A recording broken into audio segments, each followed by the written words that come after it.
2018 সাল থেকে 2025 সাল দীর্ঘ 7 বছরে প্রত্যেকটা দিন এভারেজ 8 ঘন্টা করে তুমি ফ্রি ফায়ার গেমটি খেলে আসছো। কখনো কি একটিবারের জন্য চিন্তা করে দেখেছো সামান্য বিনোদনের জন্য তুমি যে গেমটি খেলতেছো সেই গেমটি তোমার জীবনের প্রত্যেকটি মূল্যবান মুহূর্তকে চুষে চুষে বিশ্বের দরবারে তারা কতটা অর্থনৈতিকভাবে লাভবান হচ্ছে। ফ্রি ফায়ার গেমটি 2017 সালে লঞ্চ হওয়ার পরের বছরে 2018 সালে সারা বিশ্বের মধ্যে তারা নাম্বার 1 মোবাইল গেমের খাতায় নাম লেখায়। আর তুমি ফ্রি ফায়ার গেম খেলার প্রথম বছরই স্কুল থেকে টিসি নিয়ে নাও। ফ্রি ফায়ার গেম তোমার জীবনে আসার শুরুতেই তুমি তোমার লেখাপড়া সেখানে সমাপ্তি টেনে দাও। 2017 সাল থেকে 2025 সালের মধ্যে ফ্রি ফায়ার গেমটি অর্জন করেছে অনেক রেকর্ড, বিশ্বের বড় বড় কান্ট্রি থেকে পেয়েছে অনেক অনেক সম্মাননা। আর এদিকে ফ্রি ফায়ার গেমটি খেলতে যে তুমি সমাজের কাছ থেকে পেয়েছো অবজ্ঞা, সমাজের প্রত্যেকটা মানুষের কাছ থেকে লাঞ্ছনা, এবং তুমি তোমার জীবনের পান্থপথে চলতে গিয়ে সম্মুখীন হয়েছে শত প্রকারের ব্যর্থতা। ফ্রি ফায়ার গেমটি খেলার আগে যারা তোমার দিকে চোখ তুলে কথাও বলতে না, ফ্রি ফায়ার গেমটি খেলার কারণে তারা তোমাকে বখাটে বলতে দ্বিধাবোধ করে না। দেখো ভাই, স্বার্থপর এই দুনিয়ার বিষাক্ত সমাজ কাউকেই জায়গা দেয় না।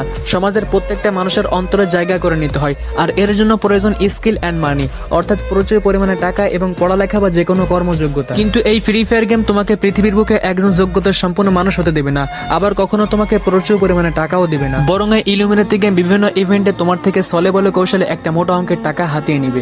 দিন দিন তোমাকে সাইকোলজি, মেন্টালি অ্যান্ড ফিজিক্যালি ভাবে আঘাত করছে। আর সব থেকে বড় কথা হলো এই ইলুমিনাতি গেম তোমার ইমানটাকেই নষ্ট করছে, নামাজের থেকে তোমাকে দূরে রাখছে, আত্মীয়তার বন্ধন ছিন্ন করছে, পিতামাতার সম্পর্ক নষ্ট করছে। তাই শেষবারের মতো হৃদয়ের দরদ মাখা কণ্ঠ দিয়ে তোমাকে বলতে চাই, ভাই ফিরে এসো রবের পথে, এই গেমটাকে ছেড়ে দিয়ে।